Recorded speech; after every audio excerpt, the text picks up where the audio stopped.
প্রতিহিংসার বশবর্তী না হয়ে প্রকৃত যুদ্ধাপরাধীদের বিচারের দাবি জানিয়েছেন মুক্তিযোদ্ধারা। জাতীয় প্রেস ক্লাবে জাতীয় মুক্তিযোদ্ধা পরিষদের প্রতিনিধি সম্মেলনে এই আহ্বান জানান তারা।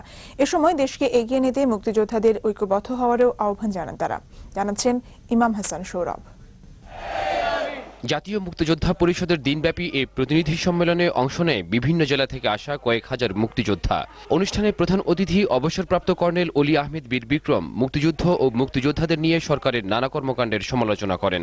আওয়ামী লীগের যারা এমপি আছে তাদের মধ্যে এরকম যুদ্ধ অস্ত্র নিয়ে ফ্রন্টে যুদ্ধ করেছে কে কে আছে নামগুলো যদি প্রকাশ করেন আমরা ঢালাওভাবে কোন দলকে দোষ দেওয়াটা আমার মনে হয় সঠিক নয়। সাবেক সংসদ সদস্য মিয়া গোলাম পারোয়ার রাজনৈতিক প্রতিহিংসা পরায়ণ না হয়ে চিহ্নিত 195 জন যুদ্ধাপরাধীর বিচার নিশ্চিত করার দাবি জানান। গণতন্ত্রের নামে বিরোধী দলকে দমন করা হয়, কর্নেল অবসরপ্রাপ্ত অলির মতো বীর মুক্তিযোদ্ধাকে কারাগারে নিক্ষেপ করা হয়, বিরোধী দলকে মিটিং মিছিল করতে দেওয়া হয় না।